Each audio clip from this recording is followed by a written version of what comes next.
జిల్లా స్థాయిలో జరిపి కలెక్టరేట్కి వెళ్ళి వినతి పత్రాలు ఇవ్వాలనేటువంటిది ప్రధానమైనటువంటి ఆలోచన.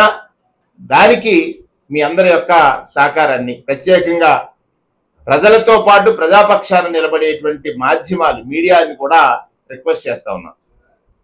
ఈ కార్యక్రమాన్ని తూర్పుగోదావరి జిల్లాలో యువజన విభాగ రాష్ట్ర యువజన విభాగం అధ్యక్షుడైనటువంటి జక్కంపూడి రాజా గారు, అలాగే జిల్లా పరిషత్ చైర్మన్ గారు అయినటువంటి వేణుగోపాల్ గారు, అలాగే యూత్ విభాగం, విద్యార్థి విభాగం సంబంధించిన మహిళా విభాగానికి సంబంధించినటువంటి వారందరూ కూడా పార్టిసిపేట్ చేసి,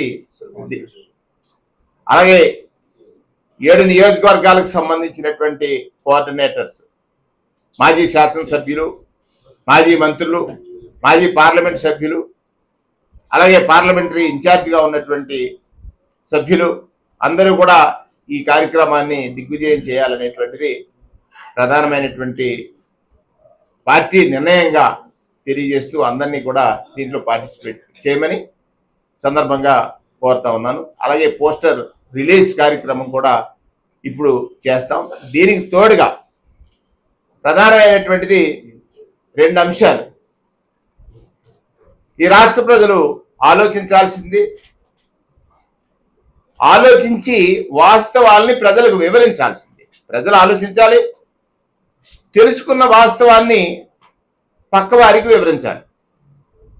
ప్రధానమైనటువంటిది నిన్న శాసనసభలో ఈ రాష్ట్ర ఆర్థిక శాఖ మంత్రులు ఒక ప్రశ్నకు ఈ రాష్ట్రానికి ఎన్ని అప్పులు ఉన్నాయి, ఇప్పటి వరకు ఎన్ని అప్పులు ఉన్నాయని అడిగినటువంటి ప్రశ్నకు సమాధానంగా వారు చెప్పినటువంటి ఒక ప్రభుత్వం చెప్పినటువంటి వాస్తవం. ప్రభుత్వం చెప్పినటువంటి వాస్తవంలో 4,91,000 కోట్ల రూపాయల అప్పులు ఉన్నాయనేటువంటి వాస్తవాన్ని, అలాగే కార్పొరేషన్ సంబంధించింది 1,53,000 కోట్ల రూపాయలు ఉన్నాయనేటువంటి వాస్తవాన్ని చెప్పారు. అంటే 6,46,531 కోట్ల అప్పులు ఉన్నాయనేటువంటి మాట చెప్పారు. మిమ్మల్ని మీ ద్వారా రాష్ట్ర ప్రజలను అడుగుతున్నాను, చంద్రబాబు నాయుడు గారు, ఆయనకు తోడుగా పవన్ కళ్యాణ్ గారు, వారికి తోడుగా భారతీయ జనతా పార్టీ అధ్యక్షురాలైనటువంటి పురంధరేశ్వరి గారు ఎన్నికల ముందు 14 లక్షల కోట్ల అప్పులు ఉన్నాయని ప్రచారం చేశారు. ఆ రోజు కూడా కేంద్ర ఆర్థిక మంత్రి గారు చెప్పినటువంటిది ఎక్కడా కూడా పరిగణలోకి తీసుకోకుండా అప్పుడు కూడా 4 లక్షల కోట్ల అప్పులనే చెప్పారు నిర్మలా సీతారామన్ గారు.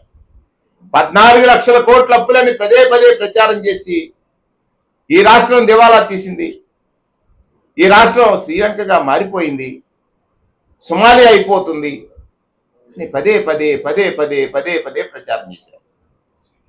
తదనంతరం ఆ 14,40,000 కోట్ల అప్పులు 12 లక్షలకి ఇంకో పర్యాయం తీసుకొచ్చారు. 12 లక్షల కోట్ల అప్పులు అన్నారు. సరే, అధికారం వచ్చిన తర్వాత దాని నుండి ఎలా ఎస్కేప్ అవ్వాలని ఆలోచించారు. శ్వేతపత్రాలు మొదలుపెట్టారు. శ్వేతపత్రాల్లో 9,76,000 కోట్ల అప్పులు చూపించారు. అంటే రాజకీయ వ్యవస్థ పట్ల ప్రజలకు నమ్మకం ఉంటుంది. రాజకీయ నాయకుడు అంటే చెప్పింది చేస్తాడని చెప్పేది నిజమని ప్రజలు నమ్ముతారు. రాజకీయ నాయకులు చెప్పేది నిజమని ప్రజలు నమ్ముతారు, చెప్పింది చేస్తాడని నమ్మకంతో ఓట్లేస్తారు. ఇక్కడ చంద్రబాబు నాయుడు గారు 9,76,000 కోట్ల రూపాయలు అప్పులున్నాయని శ్వేతపత్రం విడుదల చేసిన తర్వాత ఈరోజు ప్రభుత్వం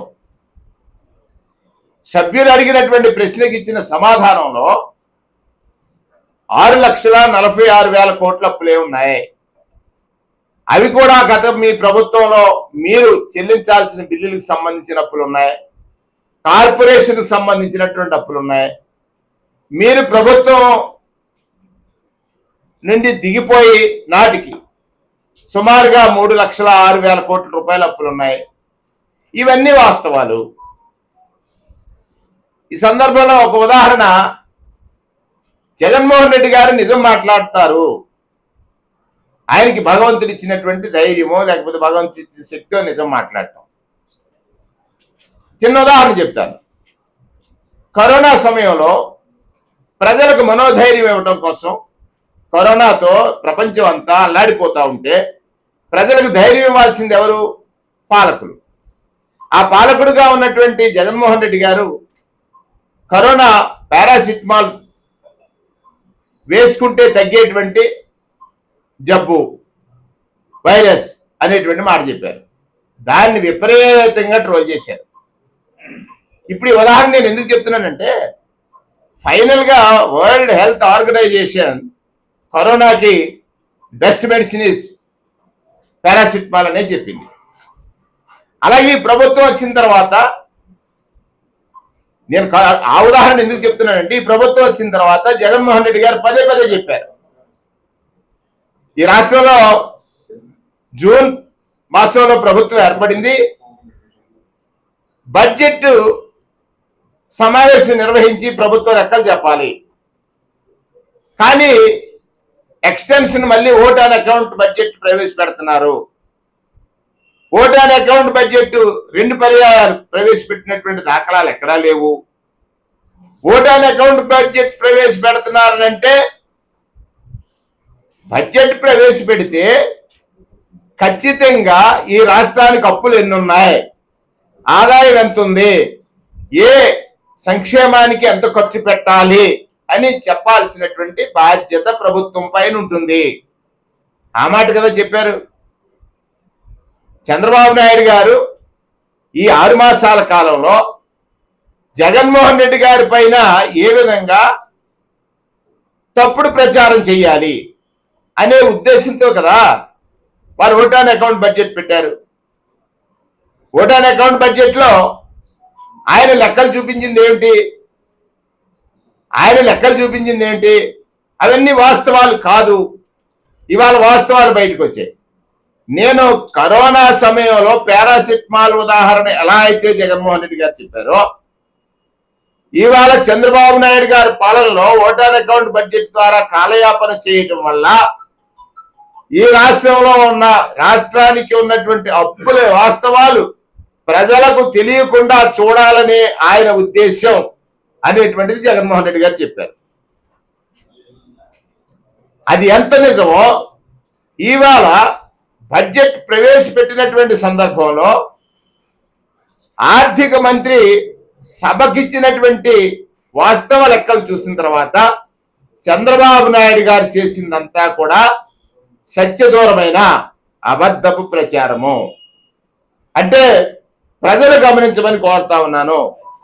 అధికారం కోసం అబద్ధాలని ఎంచుకున్నటువంటి నాయకుడు చంద్రబాబు నాయుడు గారు. ఆయన ఒక్కడిగా నేను వెళితే ఈ అబద్ధాన్ని ప్రజలు నమ్మరనేటువంటి ఒక తెలివితేటలు కలిగిన వ్యక్తి కనుక సాక్ష్యానికి పవన్ కళ్యాణ్ గారిని, సాక్ష్యానికి భారతీయ జనతా పార్టీని తెచ్చుకున్నారు. పర్యవసానం ఈ రాష్ట్ర ప్రజలు మోసపోయారు. చంద్రబాబు నాయుడు గారు మాటలు విని పర్యవసానం ఏంటంటే రాష్ట్ర ప్రజలు మోసపోయారు. ఇవాళ నేను ఇప్పుడే చెప్పాను, ఫీజు రియంబర్స్మెంట్కి సంబంధించి ఏ విధంగా ఈ రాష్ట్రంలో విద్యార్థుల్ని ఇబ్బందులకు గురి చేస్తున్నారు. ఆలోచించండి. చదువుకునే విద్యార్థికి మనసు ఎక్కడ కూడా కలత చెందకుండా ఉండాలి.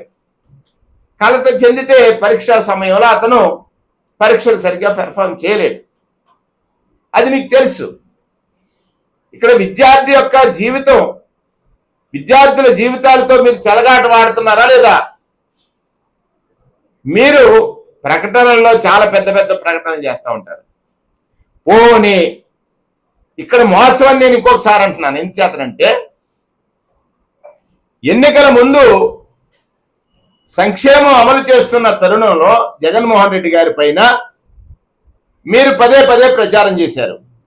ఏమని? అప్పులు చేసి మీరు సంక్షేమాలు పంచుతున్నారని. జగన్మోహన్ రెడ్డి గారు చేసిన అప్పులు వల్ల ఈ రాష్ట్రం సర్వనాశనం అయిపోతుంది. ఆయన ప్రజల్ని ఎక్కడా అప్పులు కాకూడదని, చదివించే తల్లి ఎక్కడా తల్లడిల్లకూడదని, కుటుంబాన్ని పోషించే మహిళ చక్కగా ఉండాలని ఆలోచించేశాడు జగన్మోహన్ రెడ్డి గారు. మీరు ఇవాళ వచ్చినటువంటి 10 మాసాల కాలంలో 1,35,000 కోట్ల రూపాయలు అప్పులు చేశారు. 1,35,000 కోట్ల రూపాయలు అప్పులు చేశారు. అప్పులు చేసి ఈ ఫీజు రియంబర్స్మెంట్ లాంటి ఒక ప్రధానమైనటువంటి కార్యక్రమాన్ని కూడా మీరు పక్కన పెట్టారు. అంటే ఇది ప్రజలను మోసగించడం కాదా? అప్పులు చేశారు, డబ్బు ఏమైందో తెలియదు. గత సంవత్సరం బడ్జెట్లో 38,000 కోట్ల రూపాయలు మీ సభ్యులు అడిగారు. 38,000 కోట్ల రూపాయలు బీసీ సంక్షేమానికి పెట్టారు, ₹1 ఖర్చు చేయలేదని. మీరేమన్నారు? ఈ రాష్ట్రానికి అప్పులు పుట్టవు, అంత దయనీయ స్థితిలో ఆర్థిక పరిస్థితి ఉందన్నారు. మరి 1,30,000 కోట్ల అప్పులు ఎలా పుట్టాయి? ఇది అబద్ధం కదా? మీరు చేసిన ప్రచారం అబద్ధం కదా? మీరు చెప్పింది అబద్ధం కదా? అధికారం కోసం మీరు చేస్తున్న ప్రయత్నాలు అబద్ధం కదా? ఆలోచించమని రాష్ట్ర ప్రజలను కోరుతా ఉన్నాను. వారి హక్కుల కోసం పోరాటాలు చేస్తున్నా, ప్రభుత్వాన్ని ప్రశ్నిస్తున్నా మీరు విపరీతంగా చట్టాన్ని ఉల్లంఘిస్తూ అనేకమైనటువంటి కేసులు పెడుతున్నారు. కేసులు పెడుతూ మీకు బలం ఉంది, మీడియా బలం, మీకు బలం ఉంది, ధన బలం, మీకు బలం ఉంది, అధికార బలం.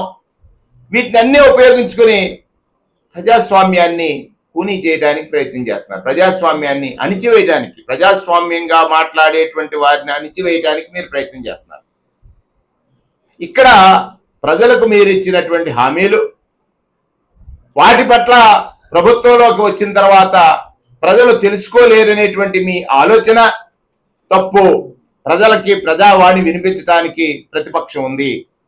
1,35,000 కోట్ల రూపాయలు అప్పులు చేసిన ఈ ప్రభుత్వం 4,600 కోట్ల రూపాయలు విద్యార్థులు ఫీజులు చెల్లించలేదనంటే ఈ రాష్ట్రంలో చదువుకునే బిడ్డల పట్ల ఈ ప్రభుత్వానికి ఎంత నిర్లక్ష్యం ఉందో అర్థం చేసుకోమని ఆ తల్లుల్ని నేను కోరుతా ఉన్నాను. ఇంకా నిన్న చూశాను,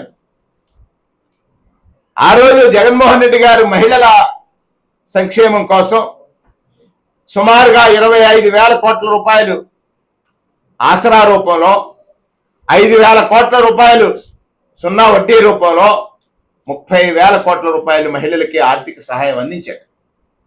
₹1 సహాయం చేయలేదు. మీరు 1,00,000 మందిని పారిశ్రామికవేత్తలు చేస్తానంటున్నారు. నిన్న దిశ యాప్ని తీసుకొస్తే జగన్మోహన్ రెడ్డి గారు దిశ యాప్ని తీసుకొచ్చి రాష్ట్రంలో మహిళల రక్షణ కోసం ఒక కవచాన్ని వారి చేతిలో పెట్టాడు. అది మీకు రుచించలేదు. నిన్న శక్తి యాప్ అన్నారు. నేను ఈ సందర్భంలో మీడియా మిత్రుల ద్వారా ఈ రాష్ట్ర ప్రజల్ని అర్థం చేసుకోమని కోరుతా ఉన్నది ఒకటి, చంద్రబాబు నాయుడు గారు ఈ రాష్ట్రంలో ప్రజల యొక్క క్షేమం కోసం ఏ ప్రత్యేక కార్యక్రమాన్ని తీసుకోలేడు.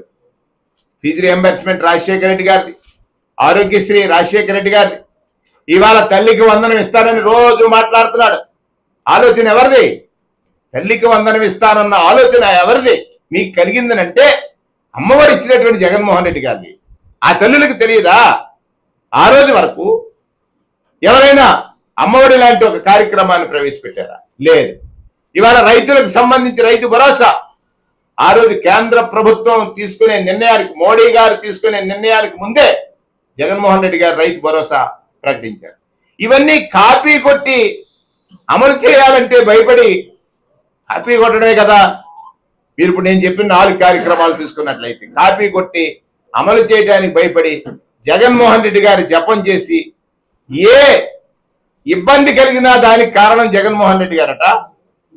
ఏ ఇబ్బంది ప్రజలకు కలుగుతుందని అన్నా దానికి కారణం జగన్మోహన్ రెడ్డి గారిని మీరు చేసే ప్రయత్నం, మీరు చేసేటువంటి ప్రచారం అబద్ధమని రాష్ట్ర ప్రజల్ని ఈ వాస్తవ విషయాలు తెలుసుకోవడమే కాకుండా చర్చించండి, వివరించండి. రాష్ట్రంలో ప్రజా జీవనాన్ని మార్చడానికి ప్రయత్నించినటువంటి నాయకులు ఎవరు?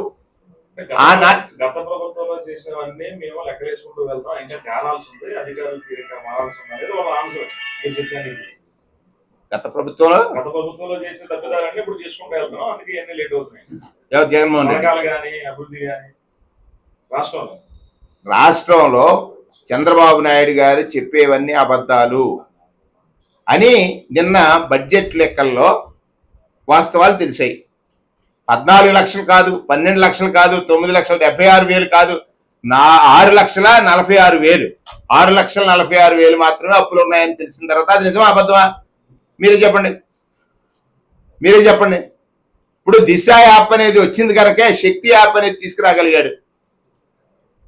దిశ యాప్ లో ఆ రోజు దిశ పోలీస్ స్టేషన్స్ పెట్టి ఇమీడియట్ ఇన్వెస్టిగేషన్ చేయమని చెప్పినటువంటిది జగన్మోహన్ రెడ్డి గారు మహిళలను రిక్రూట్ చేసి మహిళా పోలీస్ స్టేషన్స్ ని ఏర్పాటు చేసింది. నిన్న ఏం చేస్తున్నారు? ఆయన శక్తి యాప్ని తీసుకొస్తున్నారు. అంతే కదండి. తల్లికి వందనం ఇస్తానన్నారు. అమ్మఒడి జగన్మోహన్ రెడ్డి గారి కంటే ముందు ఉందా చెప్పండి? లేదు కదా. ఇవాళ మెడికల్ కాలేజీలు ఉన్నాయి. మెడికల్ కాలేజీలు 17 మెడికల్ కాలేజీలు ఈ రాష్ట్రానికి అవసరం, కేంద్ర ప్రభుత్వం నుంచి ఆ ఆస్కారం ఉంది అని పెట్టాలనుకున్నప్పుడు ఆ మెడికల్ కాలేజీని ప్రైవేట్ పరం చేయటం అనేటువంటిది, పోర్ట్లు ప్రైవేట్ పరం చేయాలనుకోవటం, హార్బర్లు ప్రైవేట్ పరం చేయాలనుకోవటం, ఇవన్నీ వాస్తవాలు కదా. జగన్మోహన్ రెడ్డి గారు చేసినటువంటి పాలనలో ప్రచారం తక్కువ, పని చేశాడు. ఇక్కడ పని లేదు, ప్రచారమే. అర్థమవుతున్నటువంటి విషయం. ఇక్కడ మేమడుగుతున్నది ఏంటంటే యువత మోసపోయారు. నిరుద్యోగ భృతి ఇస్తానన్నటువంటి చంద్రబాబు నాయుడు గారు, ఉద్యోగ కల్పన చేస్తానన్నటువంటి చంద్రబాబు నాయుడు గారు, డిఎస్ఏకి సంబంధించినటువంటి క్లారిటీ ఇవ్వలేనటువంటి పరిస్థితిలో ఉన్నటువంటి చంద్రబాబు నాయుడు గారు, ఇక్కడ ప్రజలు ఎదురు చూస్తా ఉన్నారు. ఎంతకాలం? సుమారుగా 10 నెలలు నిండిపోయింది, 11వ నెలకు వచ్చేస్తున్నారు.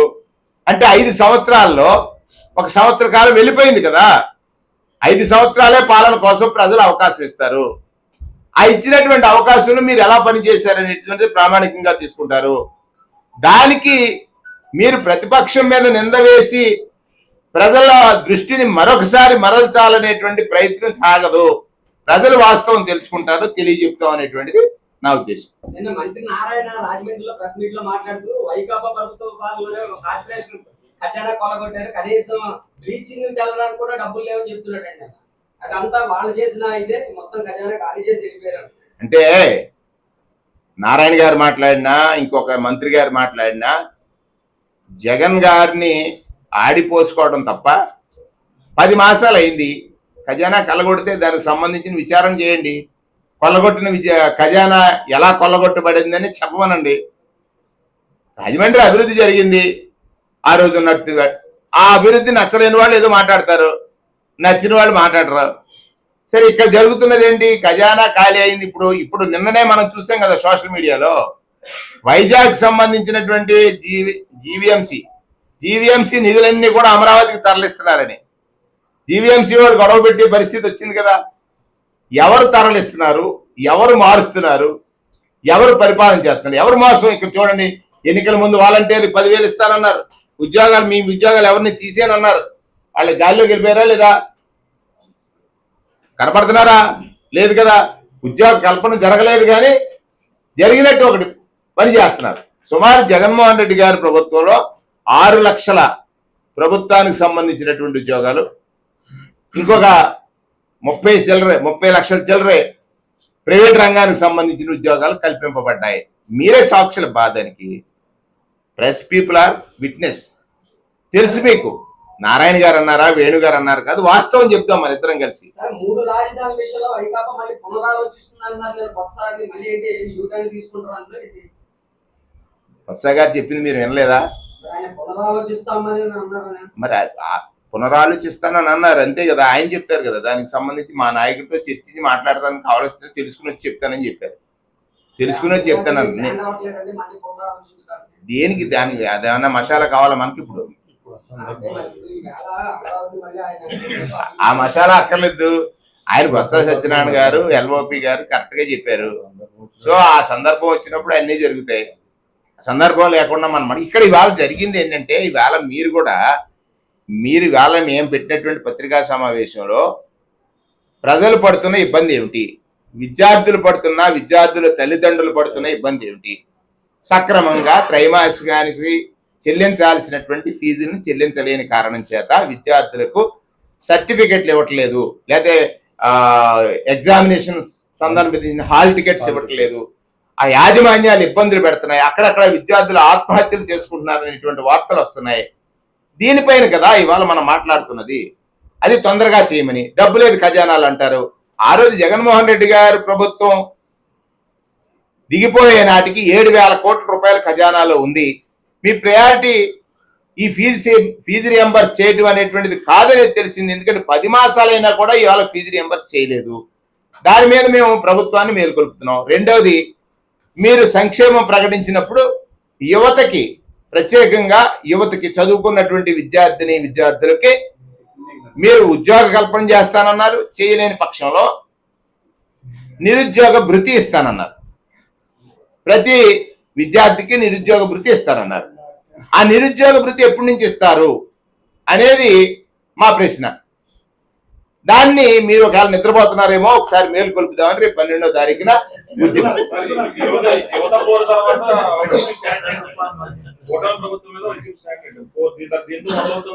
అన్ని జరుగుతున్నాయి కదబ్బా. ఇప్పుడు వైసీపీ స్టాండ్ క్లియర్. ఒకటి సత్య, వైసీపీ ప్రతిపక్షం ఉంది ప్రశ్నించడానికి అనుకోవచ్చు, కానీ ఎక్కడా కూడా అలాంటి దాఖలాలు కనిపించట్లేదు. ఆ చోట తప్పు జరిగిందని అది కూడా నిన్న వాస అన్నారు. ఇక్కడ అధికారం అనేది కొంచెం పొరలో ఎక్కువ ఉంటాయి, అధికారంలో కనిపించవు. 3 పార్టీలేనా? కాదు, అది 3 పార్టీలు ఉన్నాయి. ఇప్పుడు ఒకటి, ప్రజలు ఏం చేయలేరు, ప్రజలకి ఏదైనా చెప్పేయచ్చు. ఒక అబద్ధాన్ని నమ్మించినటువంటి వ్యక్తి ఇంకో 4 అబద్ధాలు నమ్మించడానికి ప్రయత్నిస్తారు. ప్రజల్ని వాళ్ళు మోసం చేశారు కదా, కూటమి నాయకులు మోసం చేశారనేది ఇప్పుడు వాస్తవాలు తెలుస్తున్నాయి. ఆ వాస్తవాలే కదా నేను చెప్పాను. ఇప్పుడు అప్పుల గురించి చెప్పాను. అప్పులు తప్పులు, వాళ్ళు చెప్పినవి అన్ని తప్పులని, అప్పులు వాస్తవాలు మేము చెప్పింది వాస్తవని నిజం నిలకడగా తేలుతుంది. సరే, అధికారం ఉందా, వాళ్ళకి వచ్చిందా, అది తర్వాత విషయం. ఇక్కడికి వచ్చిన తర్వాత వాళ్ళు చేసింది తప్ప కాదా, వాళ్ళు చెప్పింది తప్ప కాదా, వాళ్ళు చెప్పింది నిజం కాదు అనేటువంటిది ప్రజలకు తెలియాలి. దక్షిణాది రాష్ట్రాలకు సంబంధించి పునర్విభజన జరిగితే అన్యాయం జరుగుతుందని చెప్పి స్లోగన్ బయలుదేరింది తమిళనాడు నుంచి. మీ పార్టీ స్టాండ్ ఏంటి? జగన్మోహన్ రెడ్డి గారు చెప్పారు కదండి క్లియర్ గా, పునర్విభజన మీద పార్లమెంట్ లో మా పార్లమెంట్ సభ్యులందరినీ కూడా గట్టిగా వాణి వినిపించమని, అలాగే ఎన్నికల ప్రక్రియలో సంబంధించిన బ్యాలెట్ తో ఎన్నికలు జరగాలనేది దాని మీద ఖచ్చితంగా ఈవీఎంలు కాకుండా బ్యాలెట్ మీద జరగాలనేటువంటి. ఇంకోటి, రాష్ట్ర ప్రయోజనాల కోసం పార్లమెంట్ సభ్యుల్ని, రాష్ట్ర ప్రయోజనాలు, అక్కడ పార్టీ ప్రయోజనాల కంటే రాష్ట్ర ప్రయోజనాల కోసం అందరూ కలిసి పోరాటం చేయమని చెప్పారు. వివేకానంద కేసుకు సంబంధించి కామెంట్స్ చేశారు. ఇందులో ఉన్న ప్రధాన సాక్షులంతా కూడా ఒక్కొక్కరిగా చనిపోతున్నారు. దీని మీద ఎంక్వైరీ జరగాలి. ఈ నిర్ణయం వైఎస్ఆర్ కాంగ్రెస్ పార్టీ ఆవిర్భావ దినోత్సవాన్ని రాష్ట్ర వ్యాప్తంగా పండగలాగా ప్రతి జిల్లాలో, ప్రతి నియోజకవర్గం, ప్రతి మండలంలోని కూడా నిర్వహించుకోబోతాం. ముఖ్యంగా ఏదైతే అణగారినటువంటి వర్గాల ప్రజల కోసం ఏర్పడినటువంటి ఈ పార్టీ పోరాటాల నుంచి, ఉద్యమాల నుంచే పుట్టుకొచ్చిందనేటువంటి విషయం మనందరికీ కూడా తెలుసున్నటువంటి. మరి అందు గురించే పార్టీ ఫౌండేషన్ డే నాడే ముఖ్యంగా ఏదైతే 2024 ఎన్నికలకి ముందు నారా చంద్రబాబు నాయుడు గారు, జనసేన పార్టీ, బీజేపీ పార్టీ 3 కూడా కలిసి వందల సంఖ్యలో, వేల సంఖ్యలో అబద్ధపు హామీలను ఇచ్చి ప్రజలని మభ్యపెట్టి మోసం చేసి అధికారంలోకి వచ్చి దాదాపుగా సంవత్సరం గడుస్తూ ఉన్నప్పటికీ కూడా ఎక్కడా కూడా ఇచ్చినటువంటి వాగ్దానాలని నెరవేర్చినటువంటి పరిస్థితుల్లో రోజు రోజుకి ప్రజల్లోని తీవ్రమైనటువంటి వ్యతిరేకత పెరుగుతూ ఉన్నటువంటి పరిస్థితుల్లో ప్రజల పక్షాన నిలబడి పోరాడాలి అనేటువంటి ఉద్దేశంతో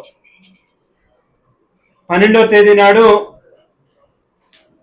ఏదైతే రాష్ట్రంలో ముఖ్యంగా విద్యార్థుల్ని, యువతని మోసం చేసినటువంటి ఈ ప్రభుత్వానికి వ్యతిరేకంగా ఆవిర్భావ దినోత్సవంతో పాటుగా యువత పోరు అనేటువంటి కార్యక్రమానికి కూడా నిర్వహించబోతా ఉన్నాం.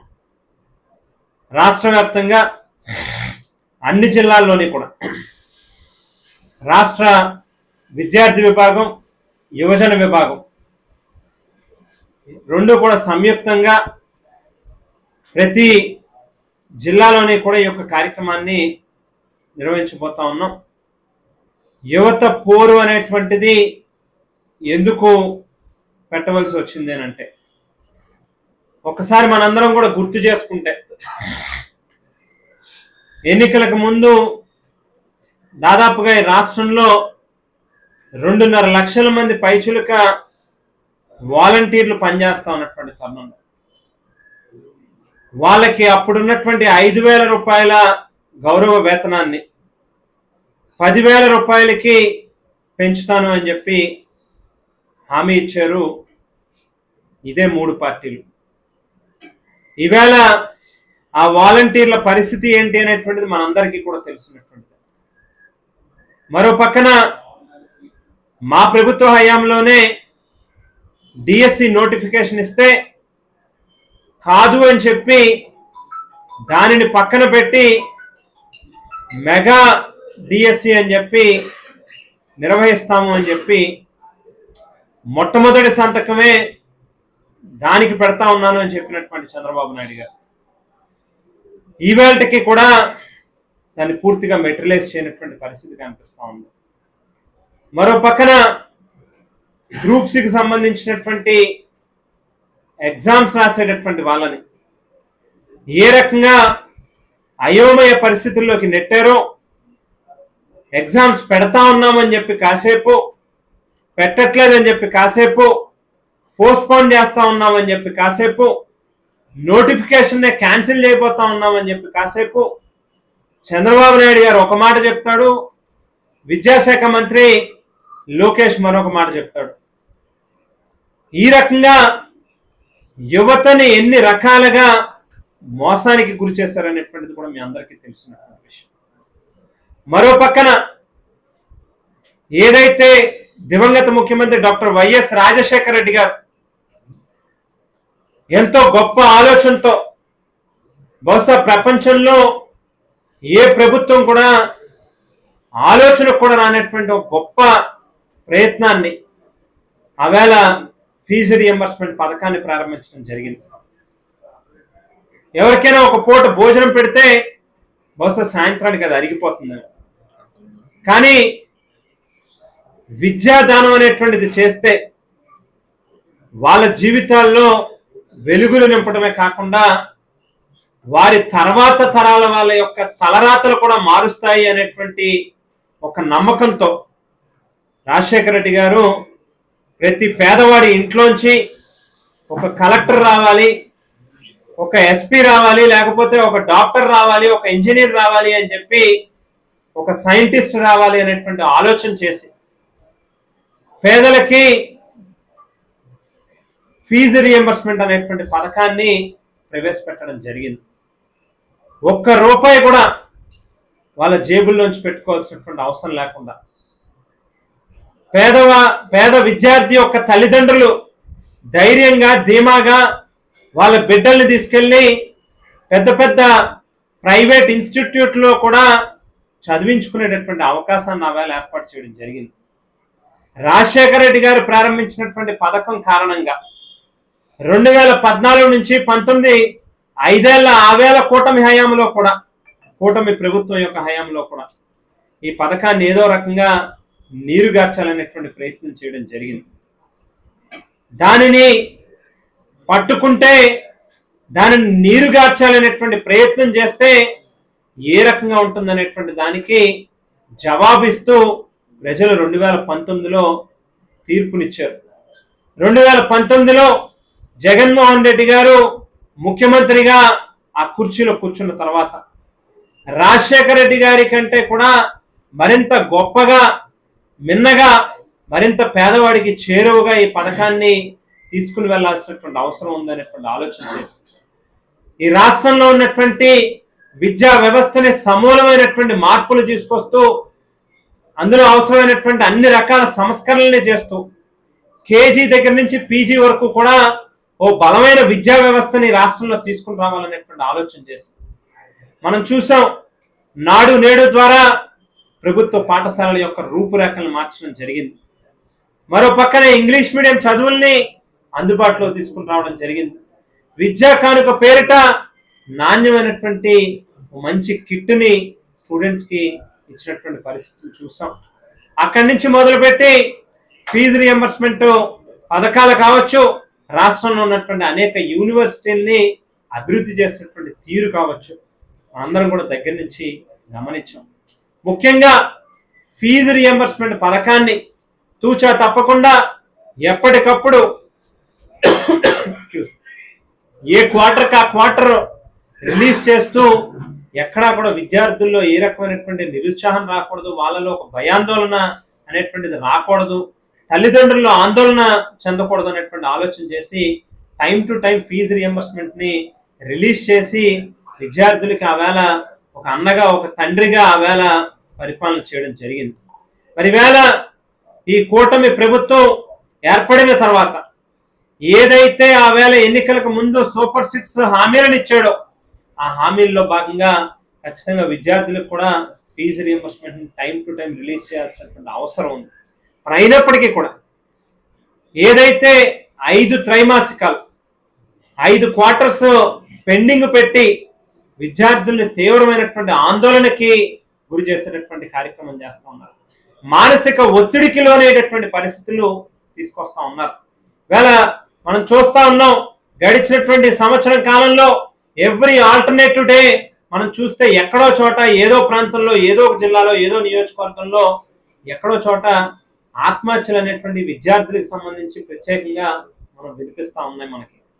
ఇవన్నీ కూడా కారణం ఏంటి అని చెప్పి మనం చూస్తే కేవలం ఇవాళ చంద్రబాబు నాయుడు గారు కానీ లేక విద్యాశాఖ మంత్రిగా ఉన్నటువంటి లోకేష్ గారి యొక్క చేతగానితనం కారణంగానే ఇవాళ ఈ రకమైనటువంటి పరిస్థితులు ఏర్పడతా ఉన్నాయనేటువంటిది వాస్తవమైనటువంటి విషయం. మన అందు గురించే ఇప్పటికే గడిచినటువంటి 4-5 నెలలుగా అదే పనిగా ప్రభుత్వం మీద ఒత్తిడి తీసుకొచ్చేటటువంటి ప్రయత్నం చేస్తా ఉన్నాం. తక్షణమే ఫీజు రియంబర్స్మెంట్ బిల్లులు ఏవైతే పెండింగ్ ఉన్నాయో వాటన్నిటినీ కూడా అనా పైసలతో సహా రిలీజ్ చేయాల్సినటువంటి అవసరం ఉంది అని చెప్పి ప్రభుత్వాన్ని డిమాండ్ చేస్తా ఉన్నాం. అందు గురించే రేపు 12వ తేదీ నాడు మా ఉద్యమంలో భాగంగా ముఖ్యంగా ఫీజు రియంబర్స్మెంట్ యొక్క బిల్లుల్ని తక్షణమే చెల్లించండి అని చెప్పి ప్రభుత్వాన్ని డిమాండ్ చేస్తా ఉన్నాం. రెండవ అంశానికి వస్తే ఏదైతే నిరుద్యోగ భృతి ఒక్కొక్కరికి 3,000 రూపాయలు నెలకి ఇస్తానని చెప్పారు. అంటే ఒక ఏడాదిలో గాను 36,000 రూపాయలు ఒక్కొక్కరికి ఇవ్వాల్సినటువంటి అవసరం ఉంది. ఈవేళ గడిచినటువంటి కాలంలో గడిచినటువంటి ఏడాదిలో ఆ ఫైనాన్షియల్ ఇయర్ లో కూడా ₹1 చెల్లించినటువంటి పరిస్థితి లేదు, బడ్జెట్ లో పెట్టినటువంటి పరిస్థితి లేదు. ఈవేళ కొత్త ఫైనాన్షియల్ ఇయర్ ఏదైతే రాబోతా ఉందో దానికి సంబంధించినటువంటి బడ్జెట్ ని కూడా అసెంబ్లీలో ప్రవేశపెట్టారో ఎక్కడా కూడా నిరుద్యోగ భృతికి సంబంధించినటువంటి అంశాన్ని కూడా ఎత్తుకున్నటువంటి పరిస్థితి అక్కడ కనిపించలే. బడ్జెట్ లో ₹1 కూడా దానికి కేటాయింపులు చేసినటువంటి పరిస్థితి కూడా కనిపించలేదు. అంటే 2 ఏళ్లకి కలిపి ఒక్క నెలకి 3,000 రూపాయలు చొప్పున 24 నెలలకు గాను 72,000 రూపాయలు రాష్ట్రంలో ఉన్నటువంటి యువతకి మరి బాకీ పడతా ఉన్నారు ఈ ప్రభుత్వం అనేటువంటి విషయాన్ని కూడా గుర్తు చేస్తా ఉన్నా. మరి అందు గురించే ఏదైతే మీరు నిరుద్యోగ భృతి ఇస్తాము అని చెప్పారో ఖచ్చితంగా ఇచ్చి తీరాలి అని చెప్పి కూడా ఈ సందర్భంగా ప్రభుత్వాన్ని డిమాండ్ చేస్తా ఉన్నాం. మొన్న ఈ మధ్యలో కాలంలో జరిగినటువంటి ఇండస్ట్రియల్ సమిట్ లో కూడా మనం గమనిస్తే చాలా రాష్ట్రాల్లో లక్షల కోట్ల రూపాయలు పెట్టుబడులు వచ్చినటువంటి పరిస్థితి. కానీ మన రాష్ట్రంలో మాత్రం ఎక్కడా కూడా ₹1 కూడా పెట్టుబడులు తీసుకొచ్చినటువంటి పరిస్థితి లేదు సరికదా. జగన్మోహన్ రెడ్డి గారి హయాంలో నమ్మకంతో ముందుకు వచ్చినటువంటి పారిశ్రామికవేత్తలు కూడా ఇవాళ వెనదిరిగి వెళ్ళిపోతా ఉన్నటువంటి పరిస్థితి కనిపిస్తాం. అంటే కొత్తగా ఉద్యోగాలు ఇవ్వడం దేవుడేనుగా ఉన్నటువంటి ఉద్యోగాలు కూడా ఎత్తిపోయేటటువంటి పరిస్థితి కనిపిస్తా ఉంది. అందు గురించే ముఖ్యంగా ఏదైతే మీరు నిరుద్యోగ భృతి ఇస్తామని చెప్పారో ఇమ్మీడియట్ గా ఆ నిరుద్యోగ భృతిని కూడా ఇవ్వాలి అని చెప్పి రాష్ట్రంలో ఉన్నటువంటి యువత అందరి తరఫున కూడా డిమాండ్ చేస్తా ఉన్నాం. మరి మూడవ అంశానికి సంబంధించి ఏదైతే స్వాతంత్రం వచ్చిన నాటి నుంచి కూడా ఈ రోజు దాకా ఎన్నైతే ప్రభుత్వ వైద్య కళాశాలలు ఉన్నాయో రాష్ట్రం మొత్తం మీద ఉన్నటువంటి వాటికంటే కూడా ఎక్కువ కళాశాలని జగన్మోహన్ రెడ్డి గారి హయాంలో దాదాపుగా ఆ వేళ 11 కళాశాలలు మాత్రమే ఉంటే సుమారుగా 17 ప్రభుత్వ వైద్య కళాశాలను కొత్తగా ప్రారంభించాలనేటువంటి లక్ష్యంతో 7,000 కోట్ల రూపాయలకి పైబడి బడ్జెట్ని ఆ వేళ కేటాయించి కేంద్ర ప్రభుత్వం దగ్గరికి అధికారులు కానీ లేకపోతే సంబంధించినటువంటి మంత్రులు కానీ 1కి 10 సార్లు తిప్పి చాలా అనతి కాలంలోనే 17 కళాశాలకు సంబంధించినటువంటి పర్మిషన్లు తీసుకుని రావడం, వాటికి అవసరమైనటువంటి బడ్జెట్ క్లియరెన్స్లు తీసుకుని రావడం, వాటిని అవసరమైనటువంటి భూమి యొక్క కేటాయింపుల్ని చేయడం కావచ్చు, వాటిని ప్రారంభించేటటువంటి వాటి యొక్క నిర్మాణాన్ని ప్రారంభించేటటువంటి కార్యక్రమం కావచ్చు శ్రీకారం చుట్టడం జరిగింది. దాదాపుగా 5 కళాశాలలో సంబంధించి క్లాసులు కూడా స్టార్ట్ చేయడం జరిగింది. ఈవేళ మిగిలినటువంటి కాలేజీలు ఏవైతే ఉన్నాయో వాటిని పూర్తిగా అటకెక్కించినటువంటి పరిస్థితి కనిపిస్తాం. వాటికి అవసరమైనటువంటి బడ్జెట్ కేటాయింపులు చేయట్లేదు, వాటి యొక్క నిర్మాణాన్ని పూర్తిగా ఎక్కడికక్కడ ఆపేసినటువంటి పరిస్థితి చూస్తా ఉన్నాం. కేంద్ర ప్రభుత్వానికి మాకు కొత్తగా ఇంకా సీట్లు అవసరం లేదు అని చెప్పి రాసినటువంటి లేఖల్ని కూడా మనం గమనించాం. అంటే ఏ రకంగా ఈ ప్రభుత్వం రాష్ట్రంలో ఉన్నటువంటి వైద్య రంగాన్ని నీరుగారుస్తా ఉంది, వాటిని ఏ రకంగా పక్కన పెట్టేటటువంటి కార్యక్రమం చేస్తా ఉందనేటువంటిది మనం గమనించవలసినటువంటి విషయాన్ని కూడా ఈ సందర్భంగా గుర్తు చేస్తా ఉన్నా.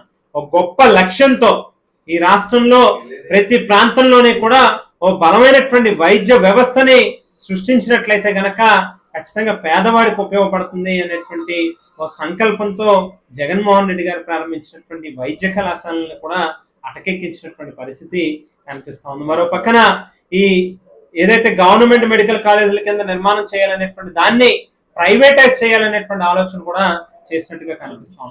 సో వాటిని కూడా ఇమీడియట్ గా వెనక్కి తీసుకోవాలి. ఆ రకమైనటువంటి ఆలోచనల్ని ప్రభుత్వ వైద్య కళాశాలలు ప్రభుత్వమే నిర్వహించాలి, ప్రభుత్వమే నిర్మాణం చేయాలి అనేటువంటి డిమాండ్ని కూడా చేస్తా ఉన్నాం. వాటికి అవసరమైనటువంటి పర్మిషన్లు కూడా ఇప్పటికే తెచ్చున్నాం కాబట్టి ఇమీడియట్ గా వాటిని పూర్తిగా ఫోర్స్ లోకి తీసుకొచ్చేటటువంటి కార్యక్రమం కూడా చేయాలి అని చెప్పి ప్రభుత్వాన్ని డిమాండ్ చేస్తా ఉన్నాం. అందుగురించే రాష్ట్ర వ్యాప్తంగా ప్రతి జిల్లాలోని కూడా కలెక్టరేట్ కి ఒక ర్యాలీగా వెళ్ళి కలెక్టర్లకి వినతి పత్రాలని ఇచ్చేటటువంటి కార్యక్రమం చేస్తాం.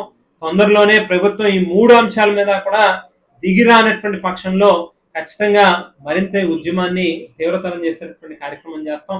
రాష్ట్ర వ్యాప్తంగా ప్రతి ప్రాంతంలోనే కూడా యువతను అందరినీ కూడా సమీకరించి ప్రభుత్వం ఏదైతే ఆ వేళ ఎన్నికలకు ముందు ముఖ్యంగా మనం లోకేష్ గారి యొక్క మాటల్ని గమనిస్తే ఏవైతే ఆ వేళ ఎన్నికలకు ముందు నేను ఇచ్చేటటువంటి మాటల్ని నెరవేర్చినటువంటి పక్షంలో మా కాలర్ పట్టుకుని అడగండి అని చెప్పి మాట్లాడినటువంటి ఈ వీడియోలను కూడా మనం గమనించాం. ఖచ్చితంగా రోజులు తొందరలోనే ఉన్నాయి. కాలరు పట్టుకుంటారు, జుట్టు పట్టుకుంటారు. మీరు ఇచ్చినటువంటి హామీలను కనుక నెరవేర్చినటువంటి పక్షంలో ఒళ్ళు దగ్గర పెట్టుకుని ఇమీడియట్ గా వాటన్నిటిని కూడా నెరవేర్చేటటువంటి కార్యక్రమం చేయండి అని చెప్పి డిమాండ్ చేస్తా ఉన్నాం.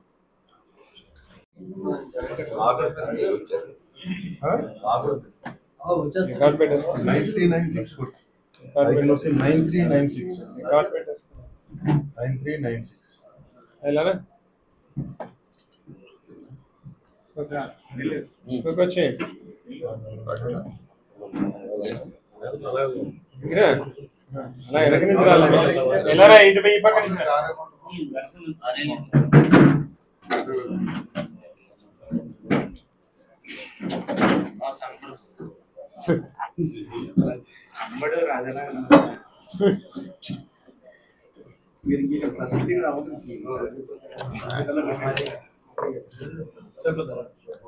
దగ్గర